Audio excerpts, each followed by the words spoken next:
In the deepest vaults beneath the Administratum Palace on Terra, Adept Tertius Valen Kor performs a ritual older than most civilizations.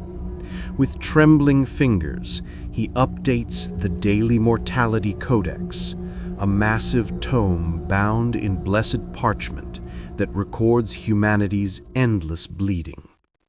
Today's entry: 4.7 billion Imperial citizens dead across the galaxy. It's actually a good day.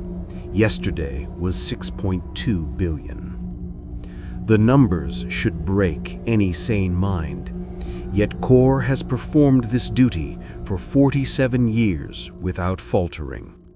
His quill scratches across the parchment with mechanical precision. Plague on Mortaeus Prime, 300 million lost. Orc Waw on Kellyan's Rest, 800 million casualties. Routine culling of heretics on Vostrian Secundus, 97 million purged. Each figure represents screaming voices, final prayers, and dreams that will never see fruition. But in the ledgers of the Imperium, they're simply acceptable losses. How does humanity survive this daily hemorrhage of souls? How does a species endure when entire Hive cities vanish between morning prayers and evening benedictions? The answer lies not in the strength of individual worlds, but in the cold mathematics of infinity. The Imperium of Man spans 1 million worlds, each one breeding, living, and dying in service to the Golden Throne. If you crave more tales from the Dark Millennium, subscribe and ring that notification bell. The Emperor protects those who witness the brutal truths of our survival. Because today, we're diving into the most terrifying secret of the 41st millennium: how 10,000 years of industrial-scale death has become humanity's greatest weapon. Kor sets down his quill and activates the Vox transmitter. His daily report will travel through the warp to regional governors, sector commanders, and chapter masters across the galaxy. They need to know the current rate of attrition, the projected replacement schedules, and which worlds are bleeding fastest. In 6 hours, similar reports will arrive on his desk from 1,000 other sectors. The cycle never ends. Outside his scriptorium window, Terra's ancient cityscape stretches beyond sight. Billions of souls packed into towers that scrape the very atmosphere. Most will never see the sky. Many will never see another human face that isn't stamped with the desperate hunger of survival. But they'll live, breed, and die for the Imperium, just as their ancestors have for 10 millennia. The Administratum doesn't just count the dead, it calculates the living. Birth rates, recruitment quotas, industrial output, agricultural yields, everything measured against the endless appetite of war. Kor knows the equations by heart. For every Space Marine lost, 10,000 Guard must be recruited. For every world consumed by chaos, 3 more must be brought into compliance. For every billion who perish today, 1.2 billion must be born tomorrow. It's a numbers game, played across the galaxy, where losing means the extinction of human civilization, but winning simply means surviving another day to play again. In the orbital stations above Agroworld Thessia 7, Administratum Logis Stratega Marcella Vex stares of hololithic displays that would drive lesser minds to madness. Streaming data flows across her augmetic implants at inhuman speeds. Birth certificates, death warrants, conscription orders, and tithe assessments. Each data point represents a human life, but to Vex, they're simply variables in an equation that spans the galaxy. Sector Ultima reports 2.3 billion casualties this quarter, her servoskull drones with mechanical precision. Projected replacement timeline, 14 standard months at current recruitment rates. Vex nods, her fingers dancing across the cogitator's brass keys. The Imperial Tithe system operates like a vast circulatory system, pumping resources from healthy worlds to bleeding ones. When the Cadian Gate fell, 17 sectors immediately increased their guard recruitment by 30%. When Hive Fleet Leviathan devoured the Octarius system, 40 agricultural worlds doubled their food production to feed the displaced populations.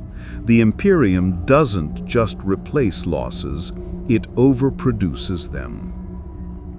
Display natal projection matrices for subsector Corvanis, she commands. The holograph shifts, revealing a web of interconnected worlds. Green indicates population growth. Amber shows stability. Red warns of decline. Most worlds pulse with steady green, the result of 10,000 years of careful genetic stewardship and imperial breeding programs. The Scola Progenium alone processes millions of war orphans annually, transforming grief into indoctrinated loyalty. On worlds like Krieg, entire populations exist solely to replace the dead. Kriegers are born in underground vitae chambers, raised in nuclear winter, and trained from childhood to view death as their highest honor. When the Death Corps suffers 90% casualties in a single campaign, a routine occurrence, Krieg simply breeds 90% more soldiers. Their world's entire industrial output serves death, yet somehow it thrives. The mathematics are staggering. The average imperial world maintains a population of 4 billion souls. At standard mortality rates, each world must produce 400 million births annually just to maintain equilibrium. During wartime, which is to say, always, this increases to 600 million. The successful worlds, the ones that survive centuries of imperial service, regularly exceed 800 million births per year. Vex highlights Cadia on her display, or rather, the space where Cadia once existed. Even in death, the fortress world continues producing soldiers. Cadian survivors scattered across the galaxy, their bloodlines carefully tracked and cultivated. The Administratum has established 17 new Cadias, each one designed to breed warriors with that famous Cadian discipline. Death cannot truly claim a world if its genetics survive. Priority Vox from Segmentum Solar. The Feast of Malediction approaches.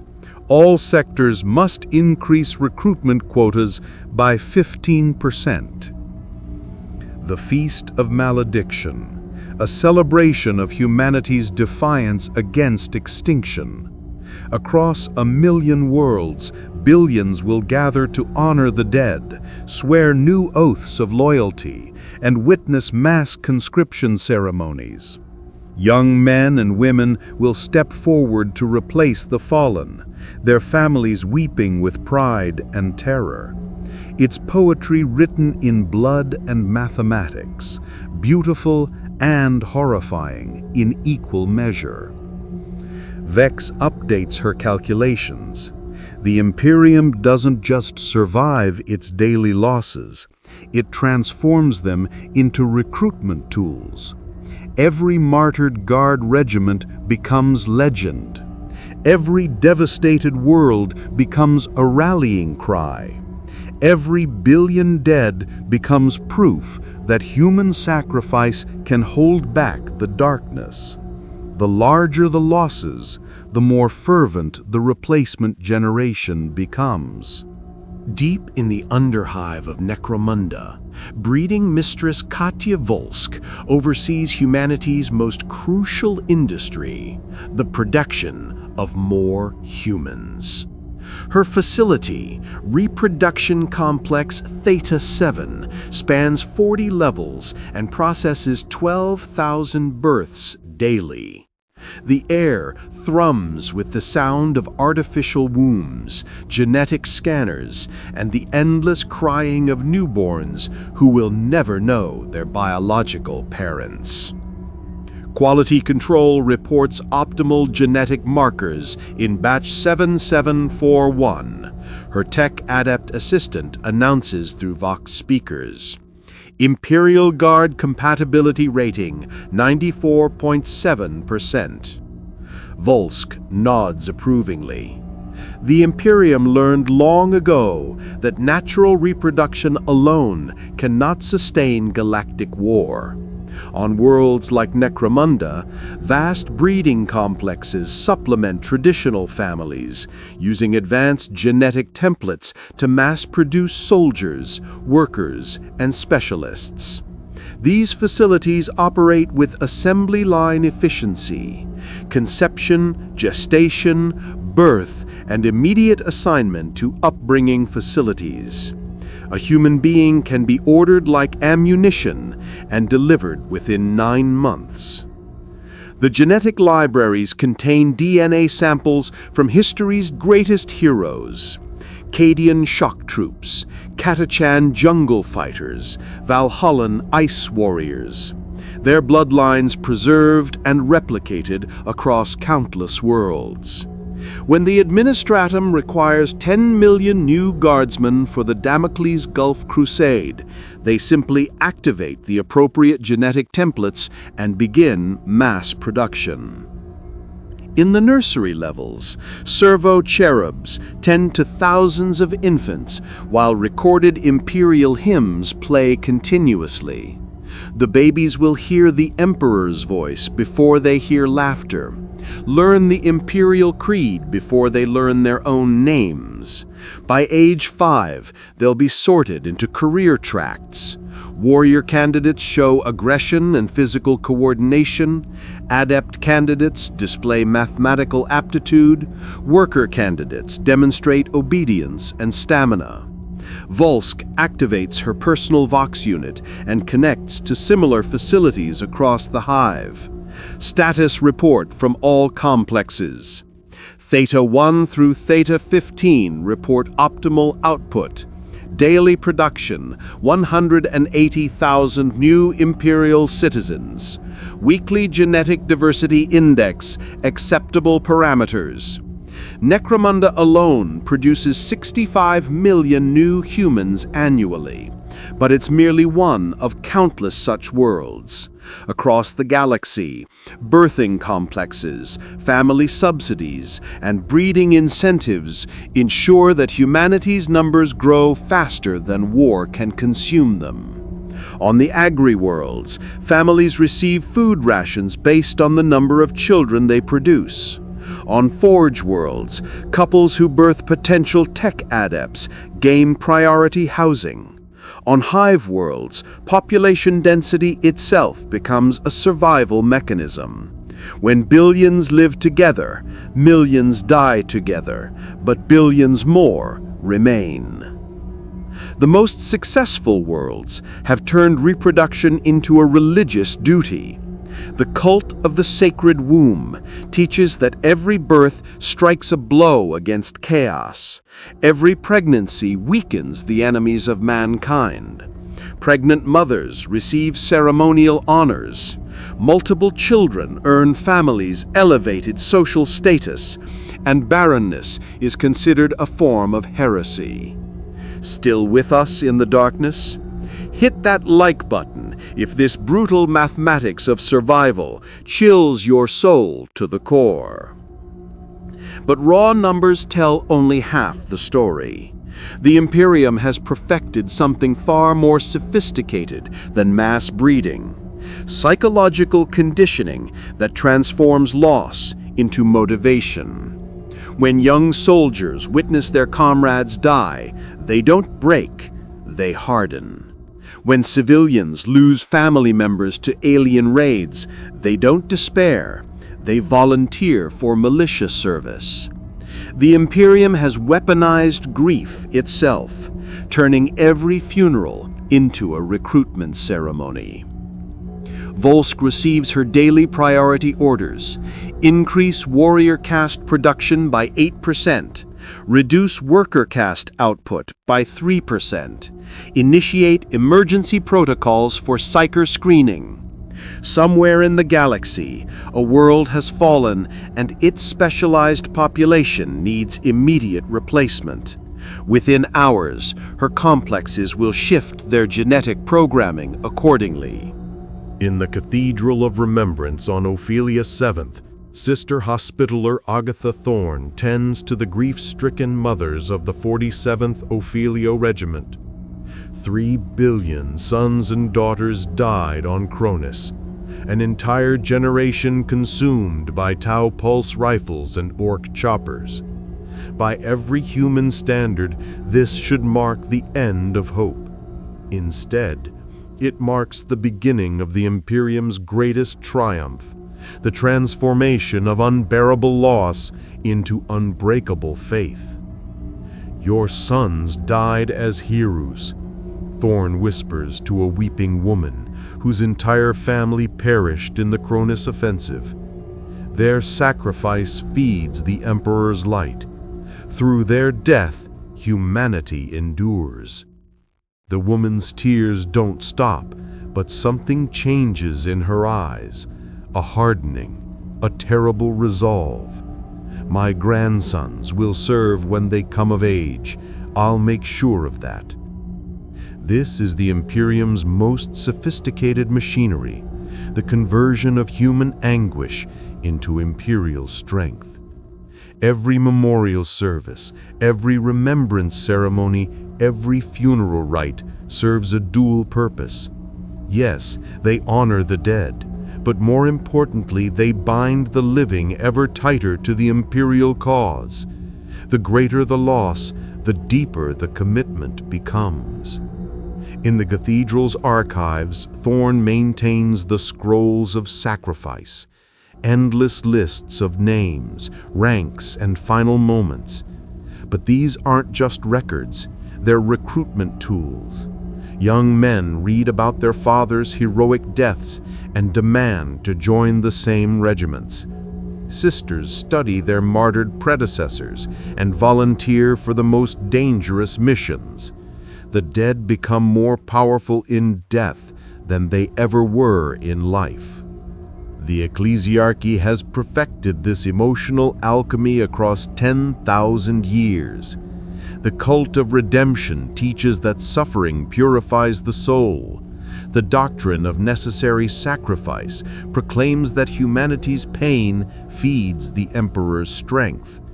The litany of endless war reminds every citizen that their personal losses pale before the cosmic struggle between order and chaos.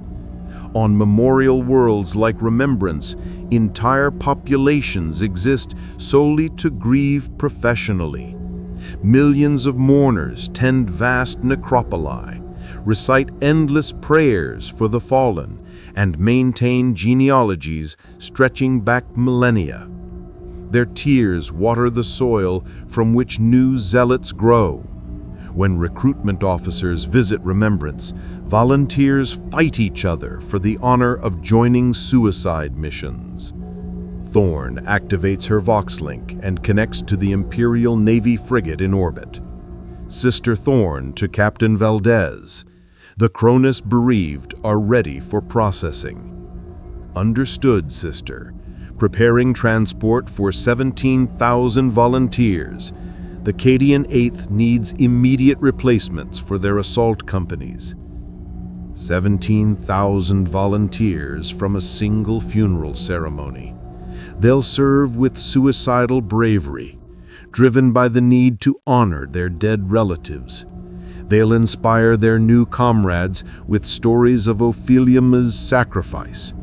When they inevitably die, and most will die within their first year of service, their deaths will create new martyrs, new stories, new reasons for the next generation to volunteer.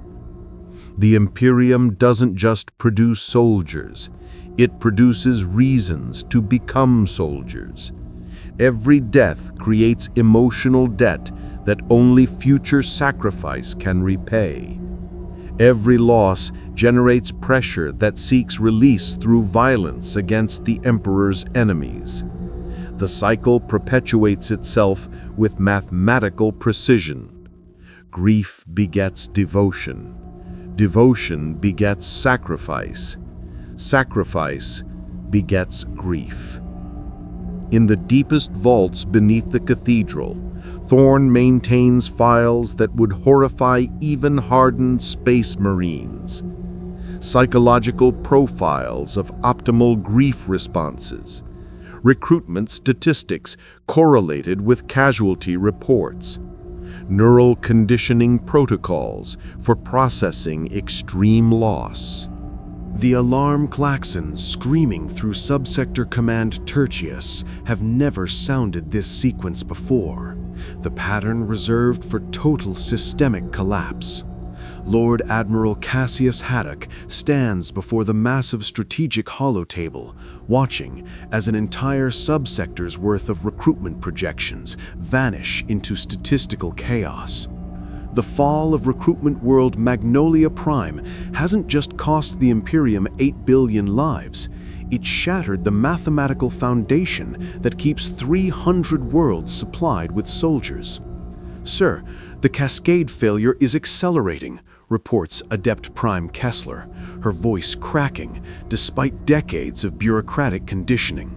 Magnolia Prime supplied 40% of this subsector's guard recruitment.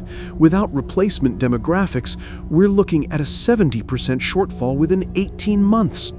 Haddock's augmetic eye whirs as it processes the data streams.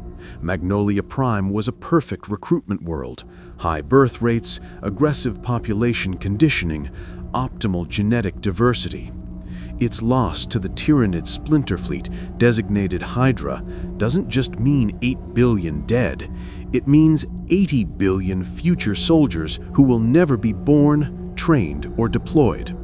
The mathematics of Imperial survival have hit a critical failure point.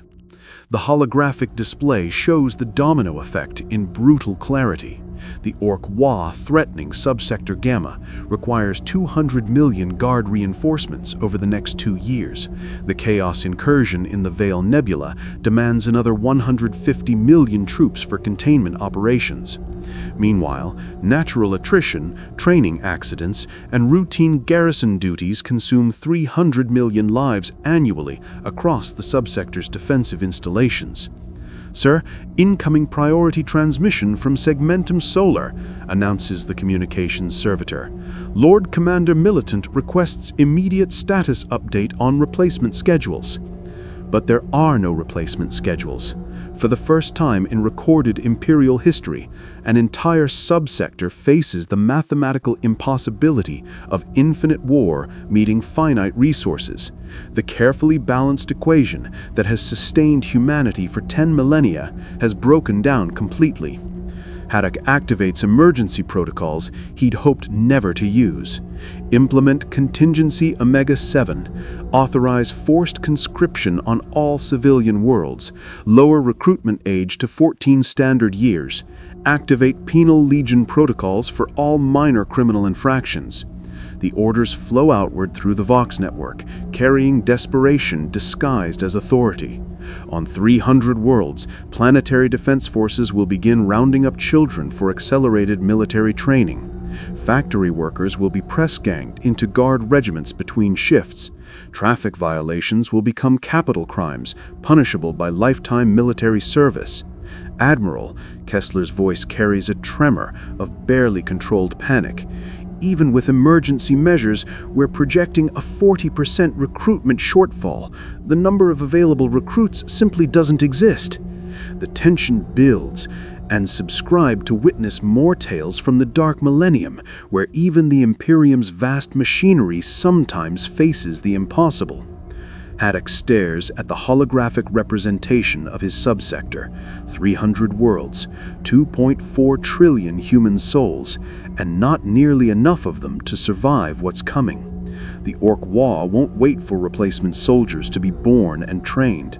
The Chaos Incursion won't pause for demographic recovery. The galaxy's enemies operate on their own timeline, indifferent to humanity's mathematical limitations. "Sir, there is one option," Kessler whispers, her voice barely audible above the command center's mechanical hum. The Arc Mechanicus Terminus Est reported discovering an intact STC pattern for enhanced rapid growth human cultivation. The tech heresy charges are substantial, but the potential yield— Haddock's human eye meets her gaze, while his augmetic continues processing casualty projections.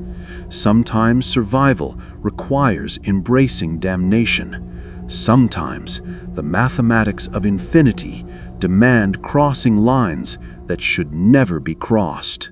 6 months later, Lord Admiral Haddock stands in the sterile corridors of Research Station Omega Mortis, watching humanity's future emerge from biovats that violate every sacred principle of imperial orthodoxy. The enhanced growth protocols have succeeded beyond their most desperate projections. Full-grown soldiers produced in 18 weeks instead of 18 years. But the cost of this miracle reveals why some mathematical problems have no acceptable solutions. Batch 7.4 shows optimal combat readiness, reports Tech Adept Valen, his voice hollow with the weight of what they've created. Neural conditioning is complete, muscle development is peak human standard, and aggression protocols are fully activated. The soldiers emerging from the vats are perfect Imperial Guardsmen in every measurable way. They possess the physical capabilities of veteran troops, the indoctrinated loyalty of Cadian shock infantry, and the fearless determination of penal legionnaires. They will fight without question, die without complaint, and kill without mercy. They are exactly what the subsector needs to survive the approaching darkness. But they are not human in any way that matters. Haddock watches as Specimen 7.4 Alpha receives his lasgun and immediately begins field stripping it with mechanical precision. The creature— it's impossible to think of them as men— shows no curiosity about its origins, no interest in anything beyond war. It has no childhood memories to cherish, no family bonds to strengthen its resolve, no dreams of returning home, because home is an incomprehensible concept. "Admiral, the Orc Wog has entered the Tertius system," announces his aide. "Our enhanced regiments are deploying to defensive positions." Through the station's observation ports, Haddock watches as transport ships carry his artificial army toward what was once Magnolia Prime. 50 million vat-grown soldiers marching to war with perfect synchronization and empty souls. They will fight magnificently. Their combat effectiveness already exceeds natural-born guard units by 30%. They will die magnificently. Their lack of self-preservation instincts makes them ideal for suicide missions. The mathematics work perfectly. The enhanced growth protocols can replace any losses within months instead of decades. The psychological conditioning eliminates cowardice, doubt, and independent thought. The genetic modifications ensure optimal physical performance and complete loyalty to the Emperor. By every quantifiable measure, this represents the ultimate evolution of imperial military doctrine. But watching them march, Haddock finally understands what the Imperium has been slowly becoming over 10,000 years of endless war. Each generation, the demands of survival strip away another layer of humanity. The breeding programs, the psychological conditioning, the industrial production of souls, all of it gradually transforming humanity into something that can survive in a galaxy that despises human life. "Sir," Valen reports, his augmetic voice crackling with static, "we're receiving victory reports from all fronts. The enhanced regiments have broken the Orc advance. Casualties are minimal." Minimal casualties, perfect tactical execution, absolute victory.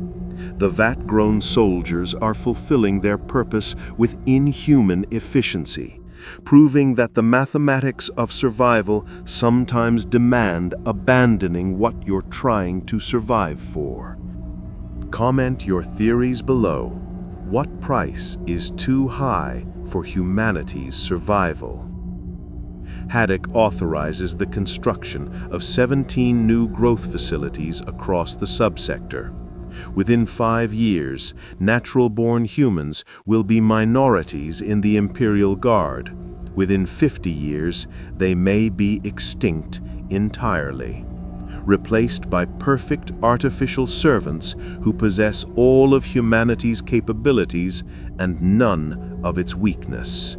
The Emperor sits motionless upon the golden throne, his consciousness spread across 1,000,000 worlds, witnessing every birth, every death, every desperate calculation that keeps humanity clinging to existence in a galaxy determined to extinguish it.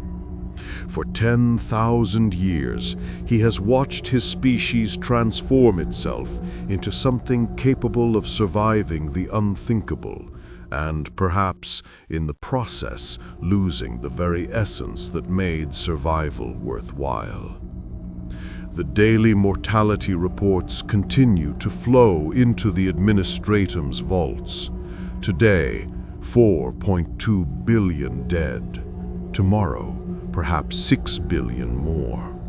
The numbers that once represented individual tragedies have become abstract statistics in an equation so vast that even the tech priest's greatest cogitators struggle to process its complexity. Yet somehow, impossibly, the equation balances.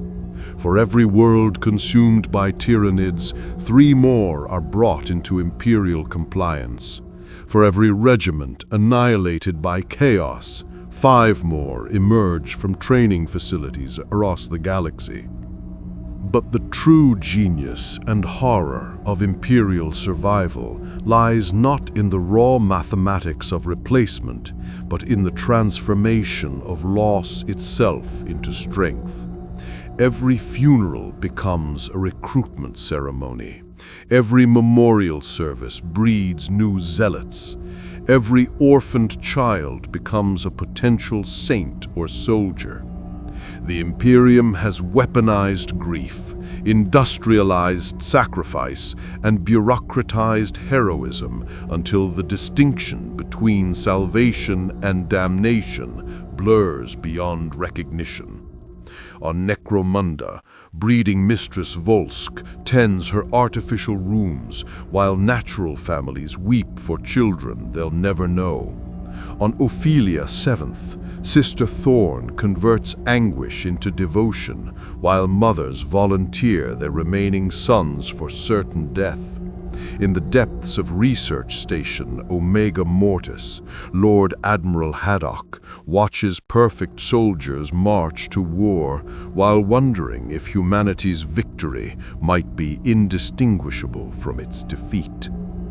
Perhaps this is the Emperor's greatest and most terrible gift to his species, the ability to survive anything, even the gradual loss of their own humanity. The Imperium endures not despite its daily billions of deaths, but because of them. Each loss strengthens the survivor's resolve. Each tragedy validates the system that demands such sacrifice.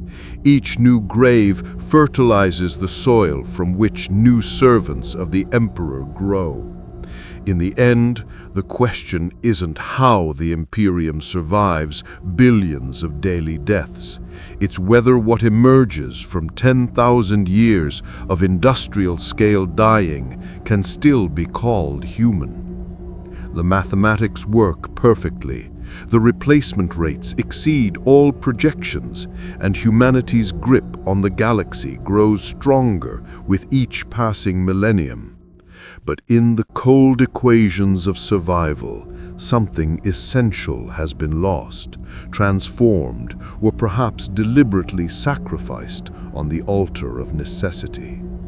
The Imperium of Man survives because it has learned to treat human life as the ultimate renewable resource, infinitely precious, infinitely replaceable, and infinitely expendable in service to the species' continuation.